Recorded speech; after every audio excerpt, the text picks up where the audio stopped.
할렐루야.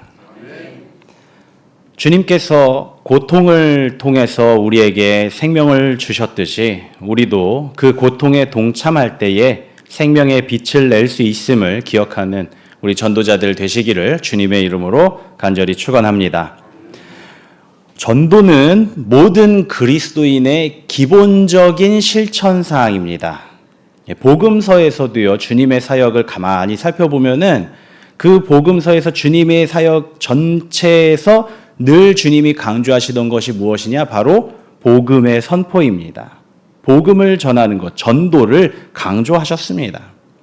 또 주님 자신께서도 항상 하나님의 나라를 선포하며 복음을 전하셨고, 또 제자들에게도 복음을 전하라는 것을 가르치기도 하시고 권면하기도 하시고 또 실습까지도 해주셨어요.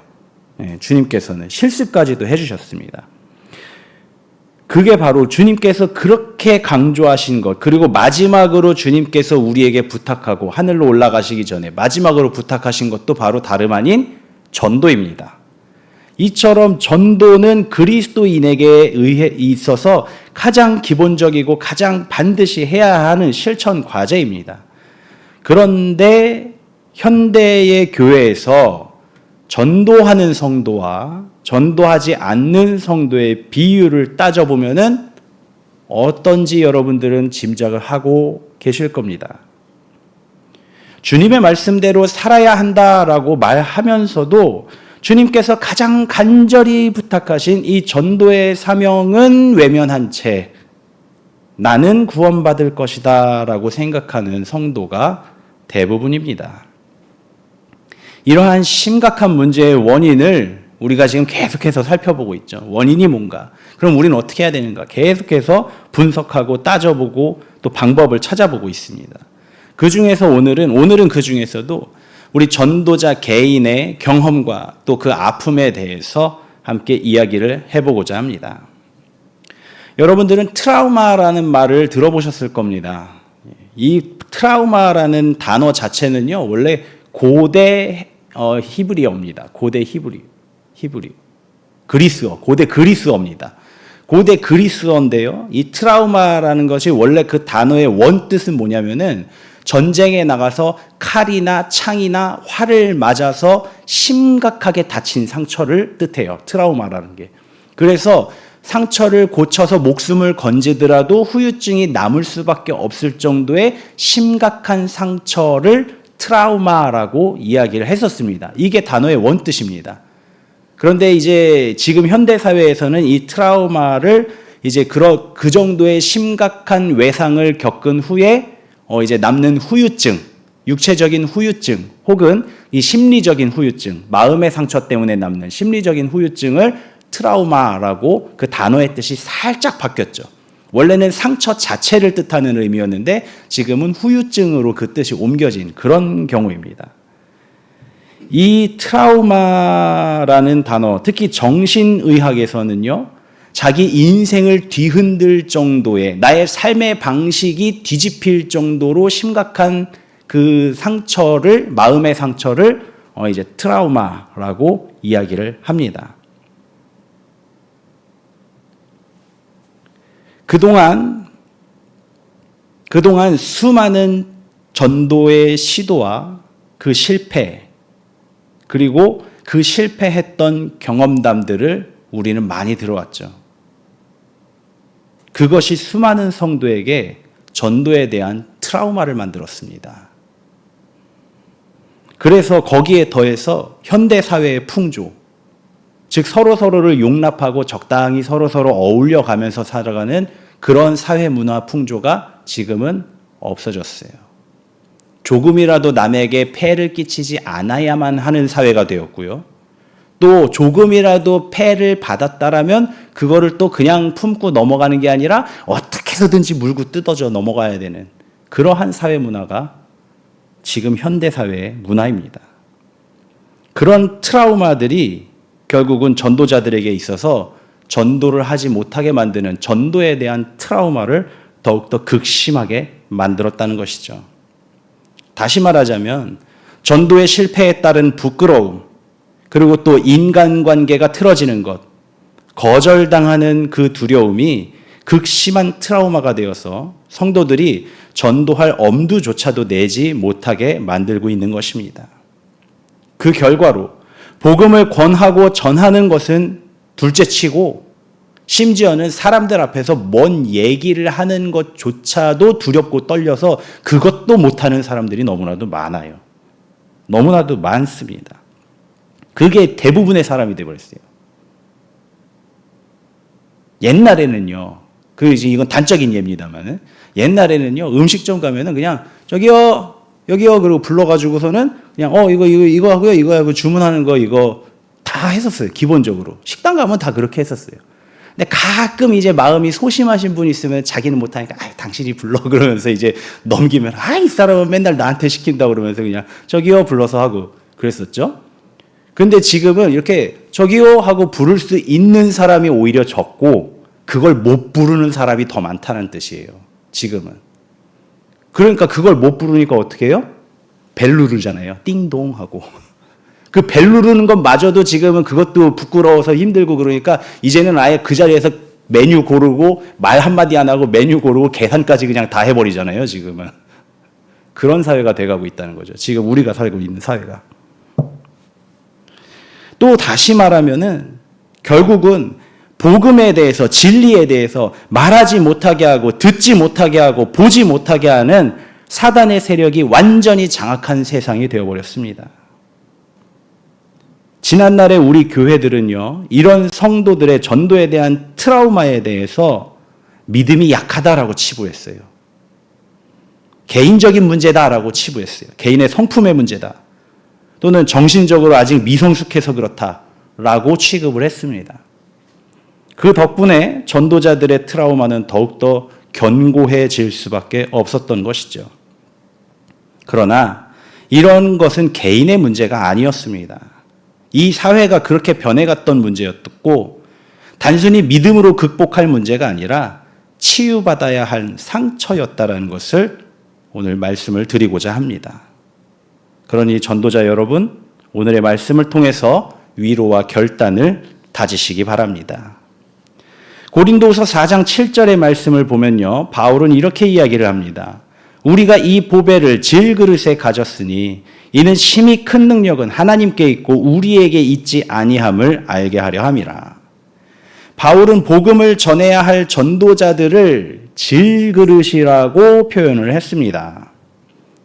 여기서 이제 우리가 오해하지 말을 것은 무엇인가 하니, 바울이 왜 전도자들을, 성도들을 질그릇이라고 표현을 했는가?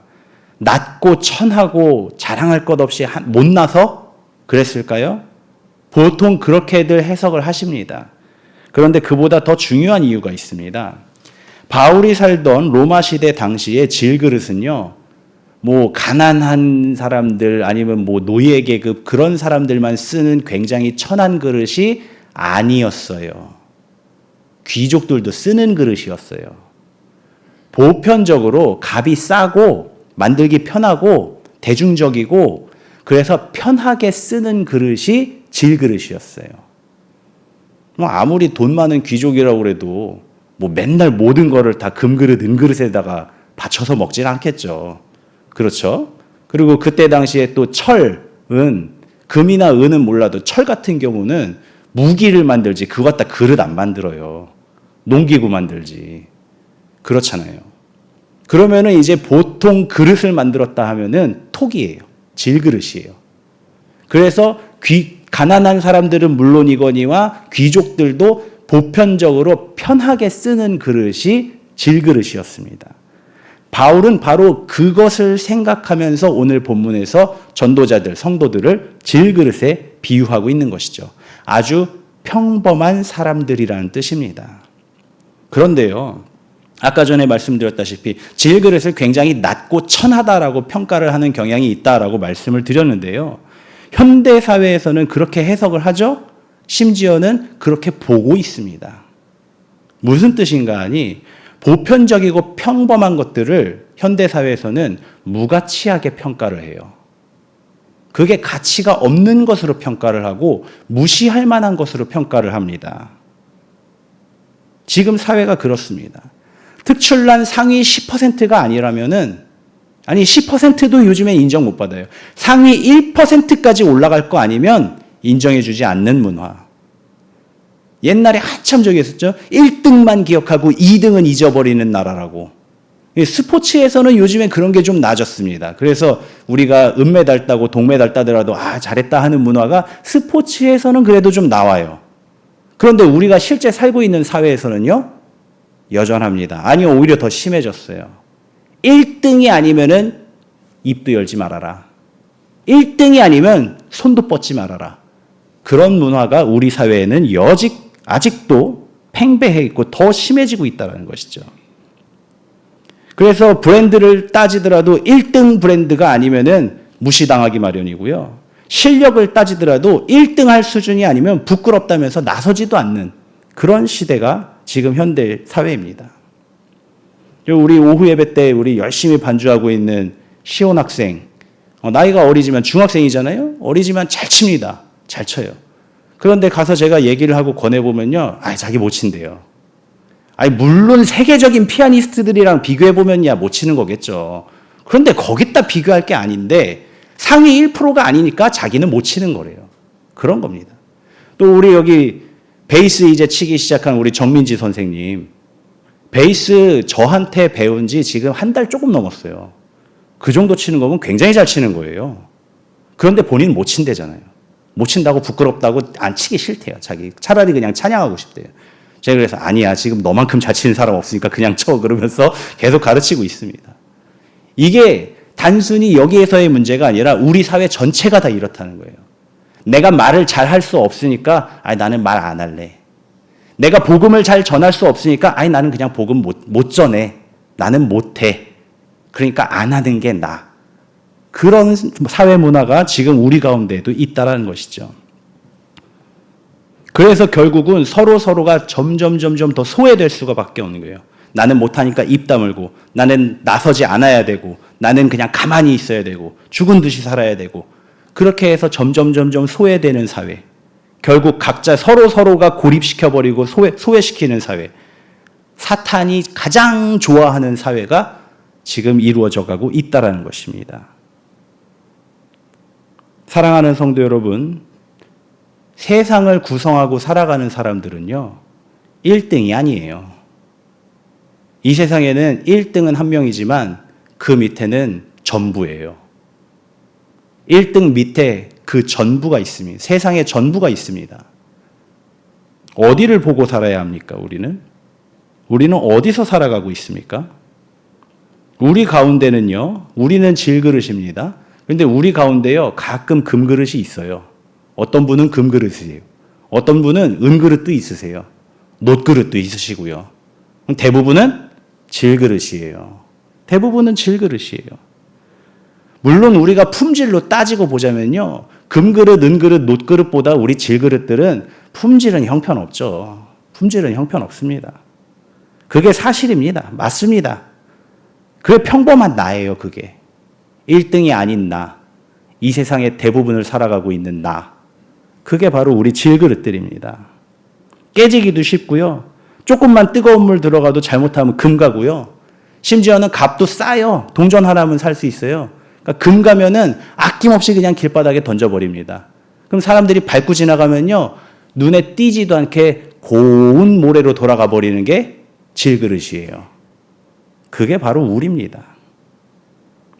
그리고 하나님이 보편적으로 쓰기를 원하시는 질그릇이 바로 나예요.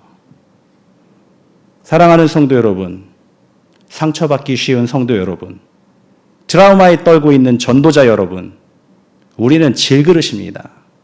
깨지기 쉽습니다. 깨지는 게 당연합니다. 질그릇은 안 깨뜨리고 쓰는 게 더 힘들어요. 깨지는 게 당연합니다.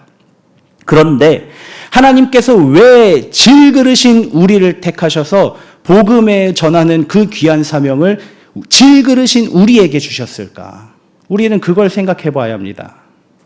우리가 질그릇이라서 그만큼 깨지기 쉬운 걸 몰라서 우리에게 그걸 맡기셨을까요? 아니면 하나님께서 그런 줄 모르고 실수로 맡기셨을까요? 그럴 리 없으십니다. 하나님께서는 절대 실수하지 않으시고 후회하지 않으시는 분이세요. 우리에게 맡기신 것은 분명히 뜻이 있기 때문이에요. 이렇게 상처받기도 쉽고 속상하고 원망하고 주저앉고 망가지기도 쉬운 질그릇 같은 나에게 이 귀한 사명을 왜 주셨는가? 이것에 대해 사도 바울은 다음과 같이 설명합니다. 우리가 항상 예수의 죽음을 몸에 짊어짐은 예수의 생명이 또한 우리 몸에 나타나게 하려 함이라. 아멘. 사랑하는 성도 여러분, 우리에게 이 복음을 주신 주님의 사역을 생각해 보십시오. 주님께서 금그릇같이 존귀한 권세와 영광으로 사역하셨습니까? 아니면 주님께서 은그릇같이 순수하고 깨끗한 사역을 하셨습니까? 그것도 아니면 주님께서 놋그릇처럼 튼튼하고 질긴 사역을 하셨습니까? 그렇지 않습니다. 주님께서는요, 질그릇처럼 깨지고 바스라지시면서 그 사명을 감당하셨습니다. 주님은 육체가 찢기셨고요. 주님의 마음은 슬픔과 상심으로 고통 속에 깊이 잠드셨습니다. 그렇게 그 사명을 감당하셨습니다. 깨져서 버려진 질그릇처럼 멸시와 모욕 속에서 완전한 죽음을 당하셨던 분이 바로 주님이십니다. 그리고 우리는 그것을 복음이라고 가지고 있는 사람들입니다. 그리고 주님은 곧 부활하심으로 그 질그릇 속에 담겨 있었던 생명을 증명해 내셨습니다. 그리고 그 생명을 나 같은 질그릇에게 부어주시면서 말씀하신 겁니다. 가서 전해라. 내가 잘나서가 아니고요. 내가 잘할 수 있어서가 아니고요. 내가 귀해서가 아니고요.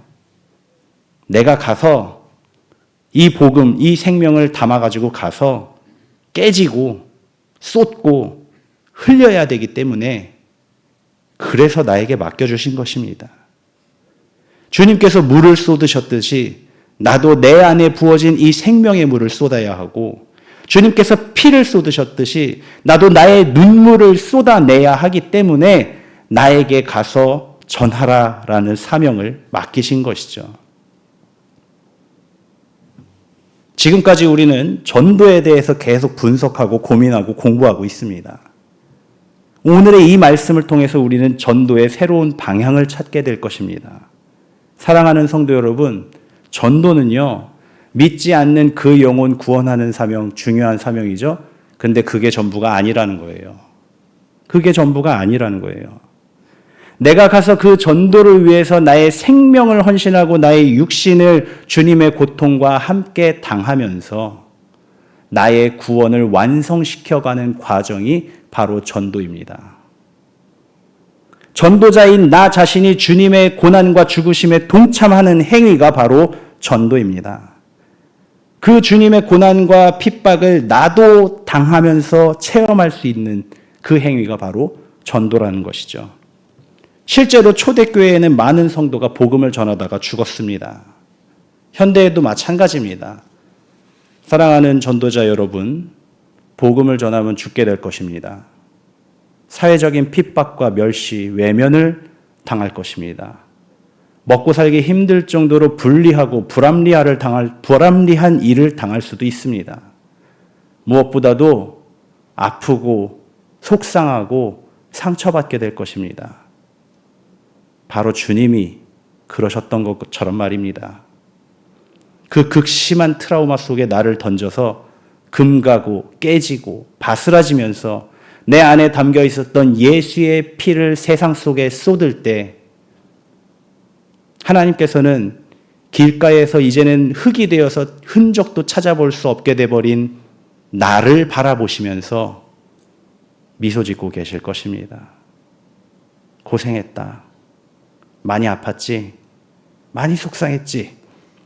내가 다 안다. 그렇게 말씀하시면서 나를 안아주실 것입니다. 그게 바로 부활입니다. 그 죽음이 바로 부활입니다. 그래서 우리는 우겨쌈을 당했지만 당하지 않았다.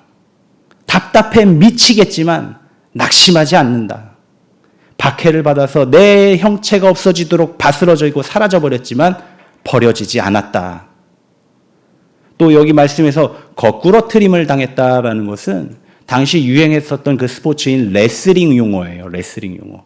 레슬링 용어 중에서도 아예 상대 선수를 번쩍 들어서 땅에 맺혀버리는 그 한판 승리, 아주 한 방에 그냥 쓰러뜨려서 다시는 못 일어나게 만드는 KO 시켜버리는 그 한판 승리를 거꾸로 트림 당했다라는 이 단어를 씁니다. 그런데 우리가 그걸 당했다 하더라도 우리는 망하지 않는다. 그걸 말하고 있는 겁니다. 내 안에 있던 생명이 다 쏟아져서 세상으로 흘러가면서 나의 부활이 완성되기 때문이에요. 말씀을 마무리하겠습니다. 사랑하는 성도 여러분, 이제 우리는 거절과 냉대, 그 트라우마를 우리가 어떻게 받아들여야 할지를 새롭게 깨달으셨을 겁니다. 내 안에 예수의 생명을 품고 그 아픔과 슬픔으로 나아갈 때에 내가 깨지고 부서지면서 내 안에 있던 예수의 생명이 흘러넘치게 되고 내가 그 속에서 죽을 때 나의 부활이 완성되는 것입니다. 이 경험이 없이는 예수의 부활을 체험할 수 없습니다. 이 경험 없이는 예수의 사랑이 얼마나 큰지 깨달을 수 없습니다. 그래서 주님께서는 질그르신 나에게 가서 복음을 전하라 명령을 하신 겁니다. 저 사람 빨리 구해야 되니까 구하라, 그것도 맞지만 너 빨리 죽고 부활을 완성해라. 그것을 우리에게 말씀하신 것이죠. 그러니 전도는 구원받고 싶은 성도의 필수 사명입니다. 이제 더 지체하지 마시기 바랍니다.